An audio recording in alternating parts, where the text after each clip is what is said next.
Assalamualaikum warahmatullahi wabarakatuh. Selamat datang di channel kami, Kisah Seram.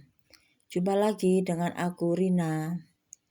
Kali ini aku akan membacakan sebuah cerita yang kami ambil dari buku Nightmare Side 3 dengan penulis tim Nightmare Side Ardan. Kisah ini berjudul Lelaki di Pasupati. Banyak teman, itulah yang selalu aku banggakan dalam hidupku. Aku senang kemana-mana bareng teman-temanku. Mungkin salah satu yang membuatku banyak memiliki teman karena aku berasal dari keluarga yang berkecukupan. Aku bukan bermaksud untuk narsis, tapi menurutku dengan apa yang kumiliki dan sifatku yang tidak hitung-hitungan membuat mereka senang berteman denganku. Aku memang senang menolong orang, tapi beberapa teman malah memanfaatkan kebaikanku. Kadang kebaikanku malah menjadi buah si malakama buat diriku sendiri, seperti saat kelulusan SMA waktu itu. Sore itu, aku dan teman-teman sekolah masih merayakan kelulusan kami. Aku, Ami, Mawar, Rizka, Aden, dan Kiki masih duduk-duduk di depan sekolah. Kami asik bercanda sambil sesekali berbicara tentang rencana kuliah. Drah, kita jalan-jalan yuk. Bosen nih di sekolah terus.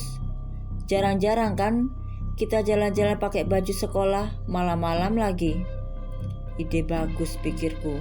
Aku segera mengangguk dan berkata, gimana kalau kalian malam ini tidur di rumah aku aja?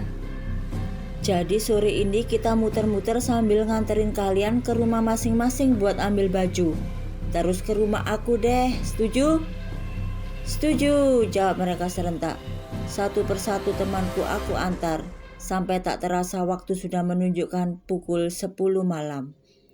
Sebelum menuju rumahku, kami memutuskan makan malam di daerah Dago hingga kurang lebih pukul 12. Kami baru keluar dari tempat makan. Malam itu, Bandung diguyur hujan lebat. Karena sudah larut, kami memutuskan melanjutkan perjalanan ke rumahku. Senda gurau kami mampu menghangatkan suasana di dalam mobil. Ketika aku mengarahkan mobil melewati flyover dari arah Balubur, sorot lampu mobilku tanpa sengaja menerangi pinggiran Pasupati. Suasana di dalam mobil yang tadinya ramai oleh obrolan kami, tiba-tiba hening. Semuanya memperhatikan seseorang yang melambaikan tangan ke arah mobil kami. Terlihat seorang lelaki dengan motor di sampingnya basah kuyup kehujanan. Lelaki yang masih muda itu berdiri sambil terus melambaikan tangannya, seakan meminta kami untuk menepikan mobil ke arahnya. Hah? Kenapa tuh mas-mas? Kayaknya dia minta tolong deh. Tapi, kataku, jangan ah. Lo tuh gampang banget nolongin orang. Gimana kalau itu rampok? Mawar menanggapi. Tolongin aja. Dari tampangnya sih kayak orang kesusahan. Jelas Ami mendukungku. Ah lo, terserah deh. Kalau ternyata itu beneran rampok, masalah buat kita, ketus Mawar. Tenang, kita tolong aja. Gue bawa stick baseball kok di belakang, jadi aman, kataku menenangkan teman-temanku. Tahu deh yang anak taekwondo. Aku meminggirkan mobilku dan memberi tanda lampu hazard. Pemuda itu menghampiriku. Mbak, saya mau minta tolong. Motor saya mogok. Boleh saya numpang, Mbak? Ada yang aneh dengan lelaki ini. Wajahnya pucat sekali, tatapan matanya kosong, dan ekspresinya datar. Kasihan sekali. Tanpa pikir panjang, aku menyuruh temanku untuk pindah ke belakang dan mempersilakan laki-laki itu naik mobilku. Dalam hati aku berdoa, ya Tuhan, aku hanya ingin menolong. Lelaki itu pun masuk dan duduk di sampingku. Badannya basah kuyup. Dia tampak kedinginan hingga gemetar. Aku pun langsung menyalakan heater mobil. Lelaki itu menatapku, aku balik menatapnya, lalu melihat ke arah spion tengah. Tampak teman-temanku memasang muka tegang. Suasana di mobil sangat kaku. Kami yang tadinya tertawa-tawa, jadi diam seketika. Kami semua memandangi lelaki itu bergantian. Dia tampak menggigil kedinginan. Aku tak tahu, ada apa dengan lelaki ini? Bagaimana dengan motornya? Banyak pertanyaan di pikiranku yang hanya aku simpan. Tidak sampai hati aku tanyakan. Aku sangat kasihan melihatnya.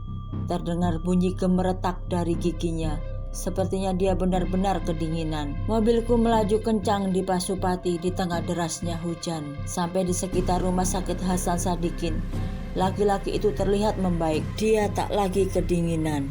Dia hanya diam dengan pandangan lurus ke depan. "Pak, Bapak mau ikut sampai mana? Mau saya antar?" Dia hanya diam dan menunjuk ke arah depan. Aku merasa ada sesuatu yang tidak beres, sesuatu yang aneh dari lelaki ini. Aku menengok ke belakang. Muka teman-temanku masih tegang. Salah satu dari mereka menggeleng. Sepertinya temanku ini memberi kode kalau dia memang merasakan hal yang sama denganku. Ciit! Aku mengerem mobil tiba-tiba.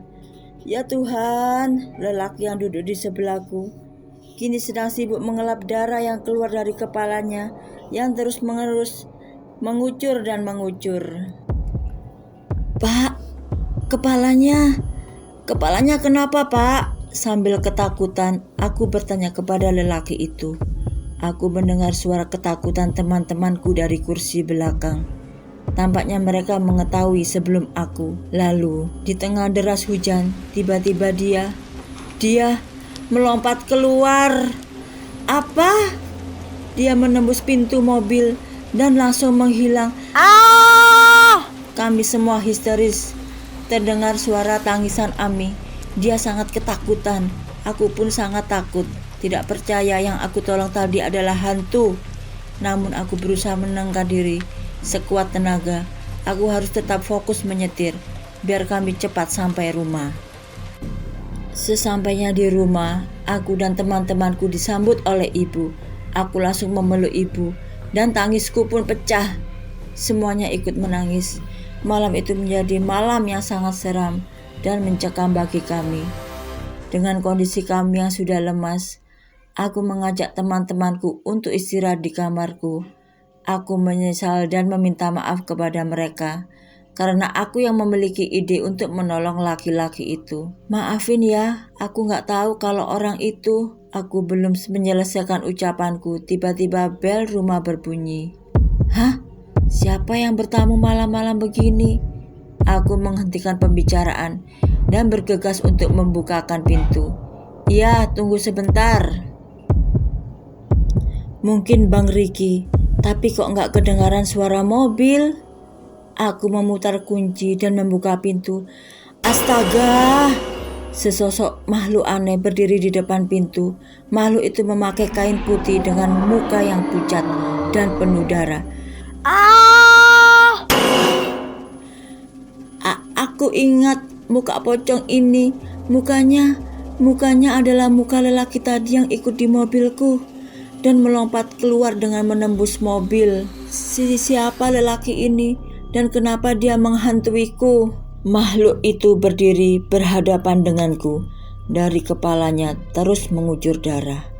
Aku kaku dan membeku. Hanya diam terpaku. Badanku gemetar dan ini membuatku lemas. Pandanganku blur. Kemudian aku tidak ingat apa-apa lagi. Pagi-pagi aku terbangun saat teman-temanku kuat masih pulas tertidur. Aku ingat semalam mengalami hal sangat menyeramkan, pengalaman yang tak ingin terulang lagi. Dan sekarang aku mendapati diriku sudah berada di kamar. Aku segera mencari orang tuaku dan menceritakan semuanya. Ibu langsung mendekapku erat. Dia sangat memahami ketakutanku. Ibu bilang, dia heran menemukanku tertidur di depan pintu. Lalu ibu dan ayah menggotongku ke kamar dan berniat akan menanyakan apa yang terjadi. Aku masih terbayang-bayang lelaki menyeramkan itu. Siapa dia sebenarnya dan mengapa dia menghantuiku? Beberapa hari kemudian semua terjawab. Aku akhirnya tahu bahwa laki-laki itu adalah orang yang mengakhiri hidupnya dengan terjun dari flyover Pasupati. Demikian ya teman-teman, kisah kali ini. Semoga kalian terhibur ya. Coba tinggalkan komen dan like-nya ya. Terima kasih atas dukungan kalian. Sehat terus dan bahagia. Assalamualaikum warahmatullahi wabarakatuh. Dadah.